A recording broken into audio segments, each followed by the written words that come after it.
Welcome to Paranormal Pages. Let's get straight into the true scary stories.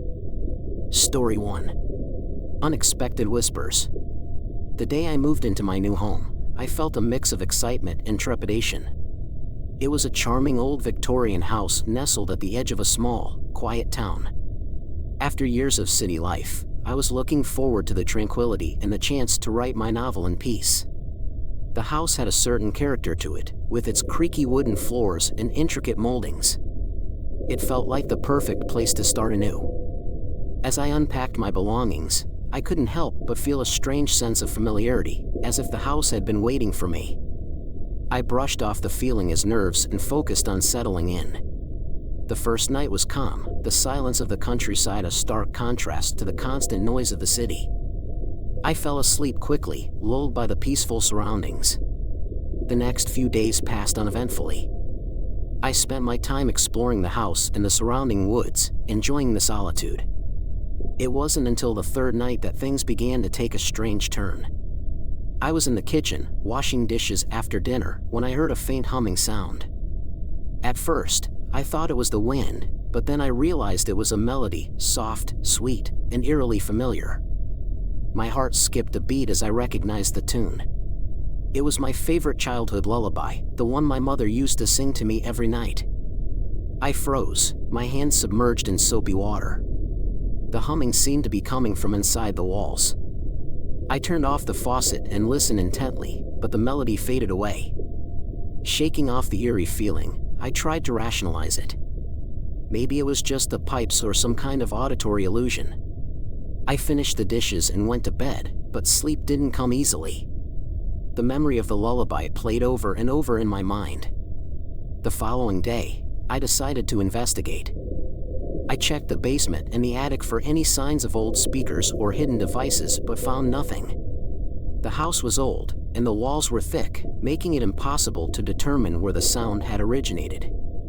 Frustrated, I tried to put it out of my mind and focus on my writing. But every evening, as darkness fell, the humming would start again, faint at first, then growing louder, always the same haunting lullaby. One night, unable to ignore it any longer, I followed the sound. It led me to a small, seldom-used room at the back of the house. The room was empty except for a large, antique wardrobe. The humming was louder here, almost as if someone were inside the walls. I approached the wardrobe, my heart pounding. I hesitated, then threw open the doors. It was empty, but the humming stopped abruptly, as if I had interrupted something. I spent the next few days in a state of heightened anxiety. The humming seemed to follow me, growing louder and more insistent. I felt like I was being watched, the hairs on the back of my neck standing up whenever I entered certain rooms. I decided to contact the previous owner, hoping they might have some explanation for the strange occurrences. Mrs. Thompson, an elderly woman who had lived in the house for over 50 years, answered my call. She was kind but seemed hesitant to talk about the house. When I mentioned the humming, there was a long silence on the other end of the line. "You're not the first to hear it," she finally said. "My husband used to hear it too, but I never did. He said it was the voice of our daughter, Emily, who died when she was just a baby." Chills ran down my spine. I hadn't known about the tragedy. Mrs. Thompson continued, her voice trembling. "He believed she was still with us, that she was trying to communicate. After he passed away, the humming stopped, and I never heard it again. Until now, it seems." That night, the humming started earlier than usual, echoing through the empty halls. I couldn't ignore it anymore. Determined to find the source, I grabbed a flashlight and headed to the small room with the wardrobe. As I stood in the doorway, the humming grew louder, almost deafening. I steeled myself and stepped inside, shining the flashlight around the room. The sound seemed to be coming from behind the walls. Hey! Subscribe for more scary stories.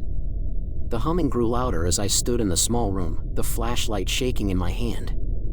My breaths were shallow, the melody wrapping around me like a cold embrace. It was the same lullaby, sweet yet haunting, and it felt as though it was calling me. I approached the wall, running my hand over the old wallpaper. There had to be something hidden behind it, something that explained the eerie sound. I decided to tear away a section of the wallpaper, revealing the bare wood beneath. My heart pounded as I found a small, concealed door embedded in the wall. The door was no larger than a cupboard, and it had a rusty latch that looked like it hadn't been touched in decades. With trembling fingers, I unlatched it and pulled the door open. Inside was a cramped, dark space, barely large enough for a child to fit. The humming stopped abruptly as if it had been cut off. I shined the flashlight into the darkness, revealing a small, dusty room. It was empty except for a few old toys and a faded photograph of a young girl. I picked up the photograph, my hands shaking. The girl in the picture was smiling, her eyes filled with innocence. Written on the back was a name, Emily. The realization hit me like a punch to the gut. This must have been Emily's hiding place, her secret sanctuary. But why was her presence still so strong here? I felt a wave of sorrow for the little girl who had lived and died in this house. As I placed the photograph back, I noticed something glinting in the corner of the room. It was a small music box, intricately designed with delicate carvings. I picked it up and opened the lid. The same lullaby began to play, the notes tinkling softly in the still air. The music box must have been the source of the humming, but how was it playing by itself? I closed the lid, and the music stopped. I felt a strange mix of relief and unease. If the music box was responsible for the humming, then why did I still feel like I wasn't alone? The air in the room grew colder, and I sensed a presence behind me. I turned slowly, the flashlight beam cutting through the darkness. There, in the doorway, stood the shadowy figure of a little girl. Her eyes were dark, her expression blank. "Emily?" I whispered, my voice barely audible. The figure didn't move, but I felt a wave of sadness emanating from her. "What do you want?" I asked, my voice trembling. The figure pointed to the music box, and I realized she was trying to communicate. I opened the lid again, and the lullaby started to play. The figure seemed to relax, her eyes softening. She moved closer, and I could see her more clearly. She looked exactly like the girl in the photograph, her face pale and ghostly. "I miss you," she whispered, her voice echoing in the small space. "I'm so lonely." Tears filled my eyes as I realized she had been trapped here, unable to move on. "How can I help you?" I asked, desperate to free her from her torment. "Find my mother," she said. "Tell her I love her." I nodded, my heart breaking for the lost child. "I will," I promised. "I will find her." The figure began to fade, her presence growing weaker. "Thank you," she whispered before disappearing completely. The room felt empty and cold, but I knew what I had to do. I closed the music box and carefully placed it back in the hidden room. I sealed the small door and left the room, determined to keep my promise. The next day, I visited Mrs. Thompson and told her everything. She listened quietly, tears streaming down her face. "Thank you," she said, her voice choked with emotion. "I always felt her presence, but I didn't know how to help her. You've given me a chance to say goodbye." That night, I felt a sense of peace in the house. The humming was gone, and the oppressive presence had lifted. I slept soundly for the first time since I moved in, feeling like I had finally made a difference. But as I drifted off to sleep, I heard a soft whisper in my ear, "You're not alone." Despite the newfound peace in the house, the whisper haunted me. I couldn't shake the feeling that Emily's message carried a deeper meaning, one I had yet to uncover. Days turned into weeks, and while the humming had ceased, other strange occurrences began to take its place. Objects moved on their own, and the temperature in certain rooms would drop suddenly. I started hearing footsteps at odd hours, always just behind me, always disappearing when I turned around. One particularly cold night, I was jolted awake by a loud crash. I rushed downstairs to find the kitchen in disarray, pots and pans scattered across the floor, the cabinet doors flung open. My heart raced as I picked up the pieces, trying to rationalize the chaos. But as I bent down, I heard the faintest of whispers again, "You're not alone." Desperation led me to contact a local paranormal expert, Dr. Rebecca Hayes. She arrived with an air of calm authority, her eyes sharp and inquisitive. "Let's get to the bottom of this," she said, setting up her equipment around the house. She placed infrared cameras in the most active areas and used an EMF detector to trace any anomalies. As she worked, I felt a flicker of hope that she might find the source of the disturbances. That evening, Dr. Hayes and I reviewed the footage. The cameras had captured strange, shadowy figures flitting through the rooms, always just out of focus. The EMF readings spiked dramatically in the small room with the hidden door. "There's definitely something here," she said, her voice tinged with concern. "And it's not just Emily." Dr. Hayes suggested a seance to communicate with the spirits directly. As night fell, we gathered in the living room, surrounded by candles and protective symbols. She began to chant softly, calling out to the spirits. The air grew heavy, and a chill settled over the room. Suddenly, the candles flickered, and the temperature dropped further. A soft, plaintive voice echoed through the room. "Help me," it whispered, and I recognized it as Emily's. "There is another," she continued, her voice trembling. "It keeps me here." "Who are you?" Dr. Hayes asked, her tone firm and commanding. "What do you want?" A guttural, malevolent voice answered, "I want what was taken from me. I want revenge." The room shook, and the candles went out, plunging us into darkness.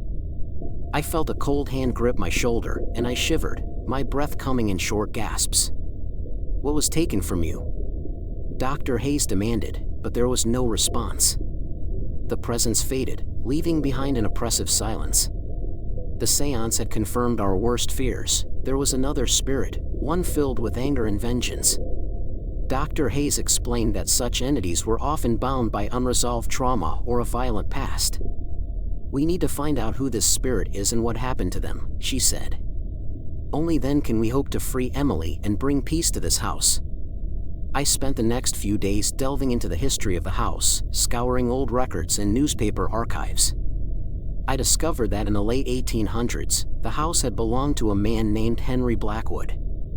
He was rumored to be a cruel and violent man, and his wife and daughter had mysteriously disappeared one winter. Neighbors had suspected foul play, but no bodies were ever found, and Henry himself vanished shortly after. With this new information, Dr. Hayes and I devised a plan to confront the spirit. We set up a circle of protection in the living room and placed items belonging to the Blackwood family in the center. As night fell, we began the ritual to summon Henry's spirit. The air grew thick with tension, and shadows seemed to dance in the flickering candlelight. "Henry Blackwood," Dr. Hayes called out, "we summon you to answer for your deeds. Release this house and its spirits." The temperature plummeted, and a dark, menacing figure materialized in the center of the circle. "You dare summon me?" it hissed, its eyes glowing with fury. "I will never release them. They are mine." Fear gripped me, but I stood my ground. "You can't keep them here," I said, my voice shaking but determined. "You have to let them go." Henry's spirit roared, the sound reverberating through the house.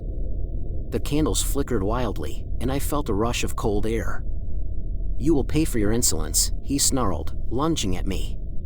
But as he crossed the circle, he was repelled by an invisible force, the protective symbols glowing brightly.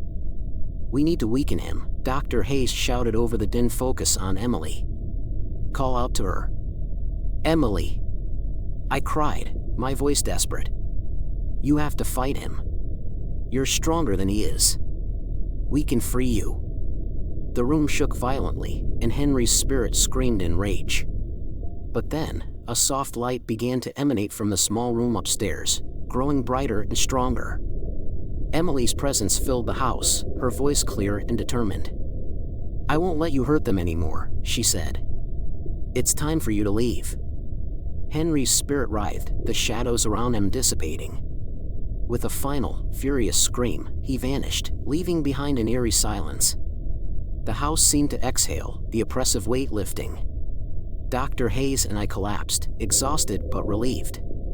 "It's over," she said, her voice weak but triumphant. "Emily is free."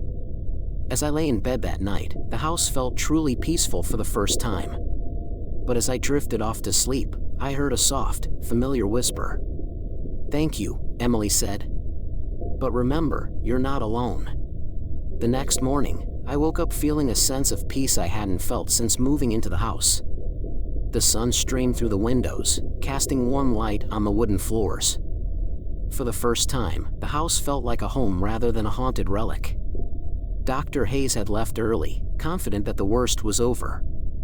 Emily's spirit, now freed from Henry's control, would find peace. However, as the day wore on, I couldn't shake the feeling that something was still amiss. The house was quiet, almost too quiet. I went about my day, trying to convince myself that everything was fine. But every time I passed a mirror or caught a glimpse of my reflection in a window, I saw something dark and unsettling in my own eyes. The whisper from the night before echoed in my mind, "Remember, you're not alone." That evening, I decided to do one final sweep of the house, just to reassure myself. I started in the basement, checking every corner and crevice. Then I moved to the attic, but there was nothing out of the ordinary. Finally, I returned to the small room where we had found Emily's hiding place. The air felt colder here, and the sense of being watched was stronger. As I stood in the room, I heard the faintest whisper of the lullaby again. My heart sank. How could this be happening? I thought we had freed her. I approached the hidden door and opened it, finding the small room just as we had left it. The music box lay undisturbed, its lid closed. I reached for it, my hand trembling.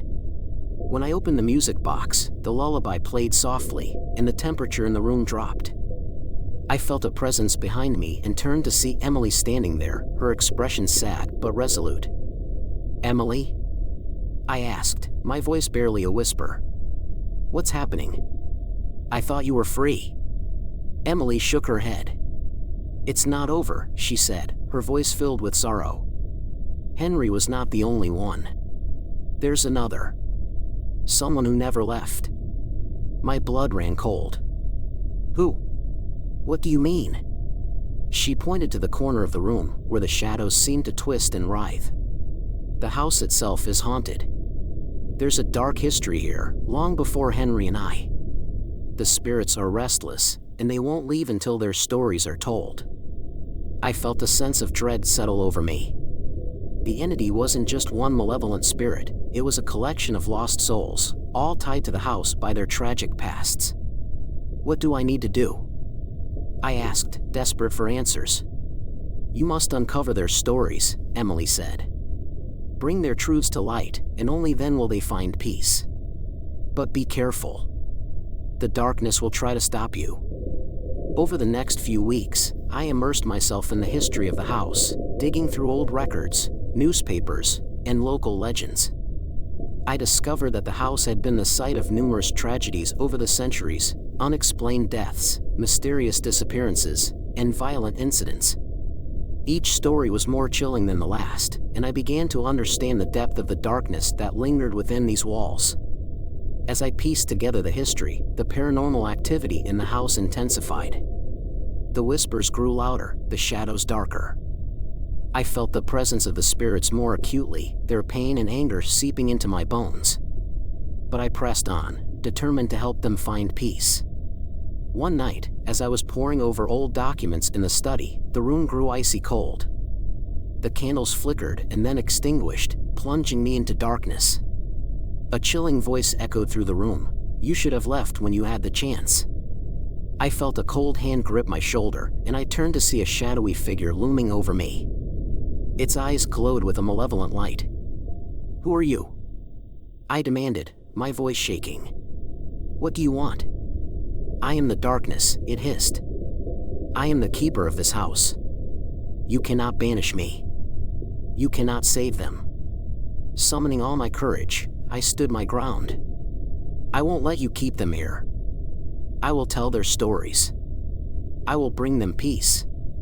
The figure snarled and lunged at me, but I held up the talisman Dr. Hayes had given me. The shadow recoiled, hissing in pain. "You cannot stop me," it screamed. "This house will always be mine." The confrontation left me shaken but more determined than ever. I spent the next several days writing the stories of the lost souls, detailing their lives and their tragic ends. As I wrote, I felt a sense of calm and purpose, as if I were finally doing something meaningful. On the final night, I gathered all the written stories and placed them in the small room behind the hidden door. I opened the music box one last time and let the lullaby play. The room filled with a soft light, and I saw the spirits of the lost souls, including Emily, standing before me. "Thank you," Emily whispered, her eyes filled with gratitude. "You've given us peace." The spirits began to fade, their presence lifting from the house. The air grew warmer, and the oppressive darkness dissipated. For the first time, the house felt truly free. As I stood there, the lullaby still playing softly, I felt a sense of accomplishment and relief. But as I turned to leave, I heard a final whisper, "Remember, you're not alone." Subscribe for more true scary stories. Story 2. Haunting of Shattered Reflections. It all started on a rainy evening in late October. The house I had inherited from my estranged uncle loomed before me, shrouded in an eerie fog.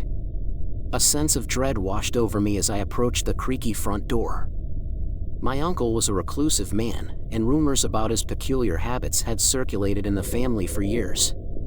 Still, I couldn't refuse the inheritance. The house was supposed to be a fresh start, a chance to rebuild my life after a series of unfortunate events.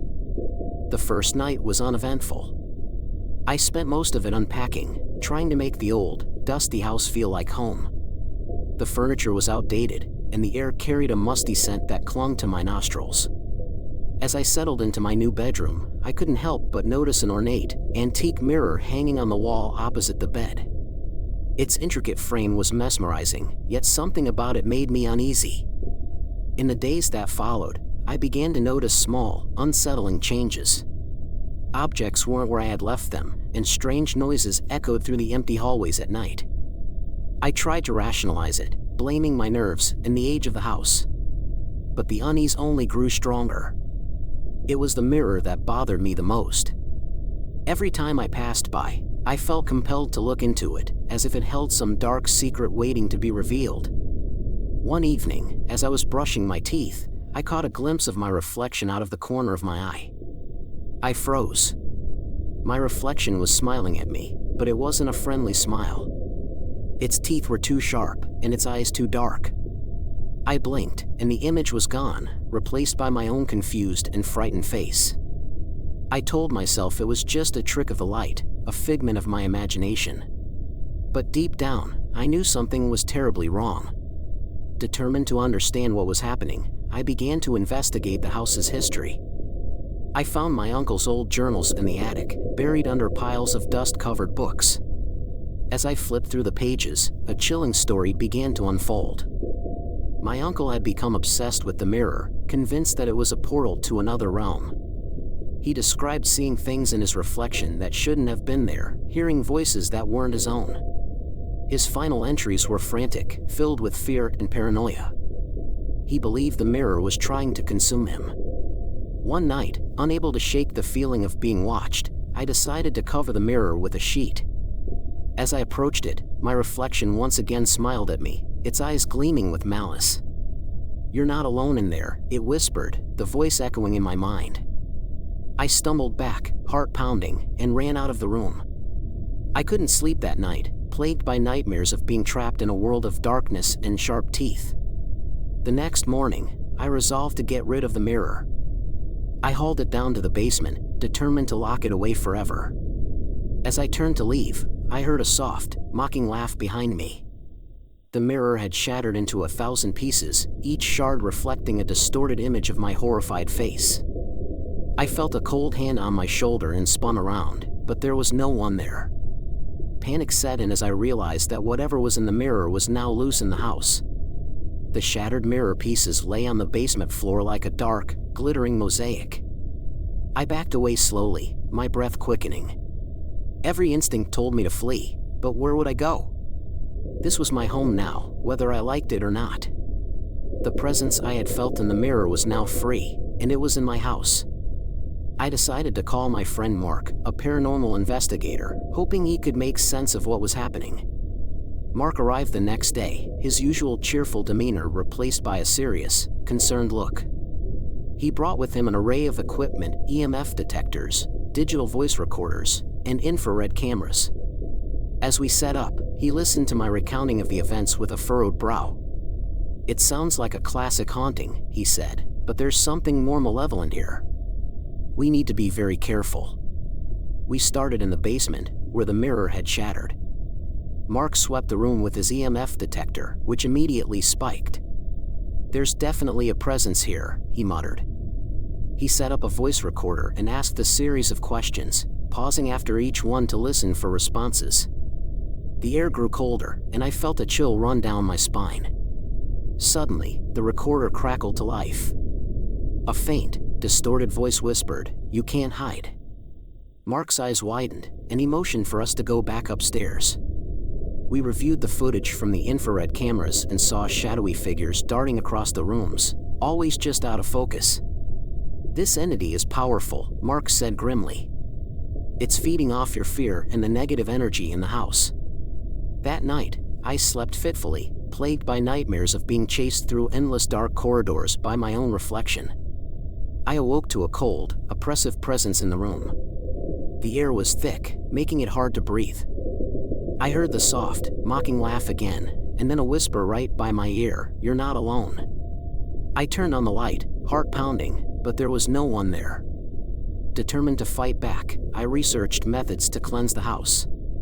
Mark suggested a ritual involving sage and salt, common tools in warding off evil spirits. We began in the basement, burning sage and spreading salt in a circle around the shattered mirror pieces. As we chanted protective incantations, the room seemed to pulse with a dark energy. The pieces of the mirror trembled, and a high-pitched, inhuman scream filled the air. I dropped the sage, my hands shaking. Just as we were about to give up, Mark's face lit up with realization. The mirror isn't the source, it's a conduit. We need to find the origin of the entity. We scoured the house, looking for anything that might be connected to the haunting. In my uncle's study, we found a hidden compartment behind a bookshelf. Inside was an old, leather-bound journal and a small, ornate box. The journal detailed my uncle's descent into madness as he became obsessed with contacting the other side. The box contained a small, cracked hand mirror, the twin of the one that had shattered. "This is it," Mark said. "This is the source. We need to destroy it." As we prepared to break the hand mirror, the temperature in the room plummeted.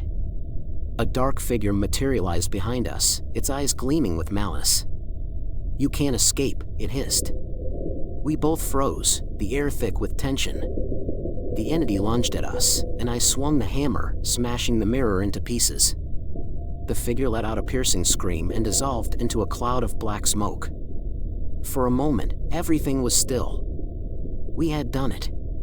Or so we thought. As we cleaned up the shattered remnants, I caught a glimpse of my reflection in a shard. It smiled back at me, its teeth too sharp and its eyes too dark. The days following the destruction of the hand mirror were quiet, almost deceptively so. Mark and I convinced ourselves that we had finally rid the house of its malevolent presence. But the nagging feeling that we had only scratched the surface of something far more sinister wouldn't leave me. The house seemed to be holding its breath, waiting for something. One evening, while I was sorting through my uncle's belongings in the study, I found another hidden compartment in his desk. Inside was a bundle of letters, tied together with a frayed piece of ribbon. They were addressed to someone named Evelyn, and as I read through them, a different picture of my uncle began to emerge. Evelyn was a medium, someone my uncle had contacted in desperation when his obsession with the mirror began to spiral out of control. In one of the letters, Evelyn wrote about a dark entity that she believed was trapped in the mirror. She warned my uncle that breaking the mirror wouldn't free him, it would only release the entity. She urged him to seek help from a higher authority, someone who specialized in exorcisms. It was clear my uncle had ignored her advice. The letters left me with more questions than answers. Why hadn't Evelyn's warnings worked? And what was this entity that seemed so bent on tormenting anyone who came into contact with the mirror? I decided to reach out to Evelyn, hoping she was still alive and could provide some much-needed insight. I tracked her down to a small town a few hours away. When I arrived at her modest home, an elderly woman with piercing blue eyes answered the door. "You must be here about your uncle," she said, as if she had been expecting me. She invited me in and listened intently as I recounted the events of the past few weeks. "Evelyn, I think the entity is still in the house," I said, my voice trembling. "We thought we destroyed the source, but it's still here." Evelyn nodded gravely. "The entity you're dealing with is an ancient spirit, one that feeds on fear and despair. It was bound to the mirror, but when you broke it, you set it free. Now it roams the house, searching for a new vessel." "A new vessel?" I asked, dread pooling in my stomach. "It wants to possess a living soul," Evelyn explained. "It's drawn to you because you are vulnerable, emotionally and spiritually." Determined to rid myself of this curse, I asked Evelyn for help. She agreed to perform a cleansing ritual, but warned that it would be dangerous. "The entity will fight back," she said. "You must be prepared for anything." We returned to the house at dusk, the setting sun casting long shadows across the lawn. Inside, the air was thick with tension. Evelyn set up her materials, candles, herbs, and ancient symbols drawn in chalk on the floor. She began to chant in a language I didn't understand, the words reverberating through the room. As the ritual progressed, the house seemed to come alive. The walls creaked and groaned, and a cold wind whipped through the halls. Suddenly, the dark figure from before appeared, its eyes glowing with rage. It lunged at us, but Evelyn stood her ground, continuing her chant with unwavering determination. The entity screamed, a sound that cut through me like a knife. Shadows swirled around us, and I felt an icy hand grip my shoulder. "You cannot banish me," it hissed, its voice echoing in my mind. Panic threatened to overwhelm me, but I focused on Evelyn's steady voice. With a final, powerful incantation, Evelyn thrust a talisman into the entity's form. There was a blinding flash of light, and the figure dissipated into a cloud of smoke. The room fell silent, the oppressive presence lifted. Evelyn slumped to the floor, exhausted. "It's done," she said, her voice barely above a whisper. "For now." As we cleaned up, I caught a glimpse of my reflection in the window. It was me, but not quite. The eyes were too dark, the smile too sharp. "You're not alone," it whispered, and the window shattered, plunging the room into darkness. The house felt different after the ritual, lighter somehow, but I couldn't shake the feeling of being watched. Evelyn stayed with me for a few days to ensure the entity didn't return. During that time, she taught me protective rituals and gave me a talisman for safety. Despite her reassurances, I still saw the dark reflection in every reflective surface. One night, I awoke to the sound of glass breaking. I bolted upright, my heart racing. The sound had come from the living room. I grabbed the talisman and made my way downstairs, every shadow seeming to move in the corner of my vision. The living room was a mess. The mirror pieces from the basement were scattered everywhere, despite having been locked away. My breath fogged in the cold air as I saw a dark figure standing among the shards. "Evelyn!" I shouted, hoping she would hear me. The figure turned, its eyes glowing with a malevolent light. "You think you can get rid of me?" it hissed, its voice echoing with malice. Evelyn rushed in, clutching her own talisman. She began to chant, but this time the entity seemed prepared. It lashed out, sending her flying across the room. I ran to her side, but she was unconscious. The entity advanced, and I could feel its cold, dark energy pressing down on me. "Why are you doing this?" I demanded, my voice shaking. The entity paused, its face twisting into a cruel smile. "I feed on fear and despair. Your uncle's obsession, your own fears, they give me strength." Desperation clawed at me as I looked around the room. I had to think of something. Evelyn's teachings flashed through my mind, and I remembered the box we had found with the journal. The twin mirror. I raced upstairs, feeling the entity's cold presence following me. In the study, I grabbed the ornate box and opened it. The small hand mirror inside was cracked but still intact. I ran back downstairs, the mirror in hand. The entity recoiled, its form flickering. "No! "You cannot use that," it screamed. I remembered Evelyn's warning that the entity needed a vessel. I had to trap it again, but this time, I had to ensure it couldn't escape. With a deep breath, I held the mirror up. "By the power within this mirror, I bind you," I shouted, echoing Evelyn's incantations. The entity roared in defiance, but its form began to distort, drawn towards the mirror. The air crackled with energy as the dark figure was pulled, inch by inch, towards the reflective surface. The room seemed to implode as the entity was sucked into the mirror. A final, piercing scream filled the air, and then it was over. The mirror lay in my hands, whole and intact, its surface reflecting nothing but my own pale, terrified face.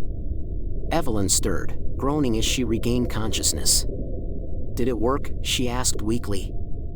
I nodded, showing her the mirror. "It's trapped again." We spent the next few hours sealing the mirror with every protective charm and ritual Evelyn knew. Finally, we buried it deep in the woods, far from the house. As we covered it with earth, I felt a sense of finality. The entity was gone, but the scars it left would never fully heal. Evelyn stayed with me for a few more days until she was sure the house was clear. On her last day, she handed me a small, silver cross. "Keep this with you," she said. "It will protect you from any lingering spirits." Life slowly returned to normal, or as normal as it could be after everything that had happened. But I couldn't help feeling a sense of unease every time I looked in a mirror. I avoided them as much as possible, but sometimes I would catch a glimpse of something dark and malevolent in my reflection. One night, as I was getting ready for bed, I looked into the bathroom mirror. For a moment, everything seemed fine. But then, just as I was about to turn away, my reflection smiled at me. Its teeth were too sharp, its eyes too dark. "You're not alone," it whispered, and the mirror shattered, plunging the room into darkness. The end. Subscribe for more. Thanks for watching.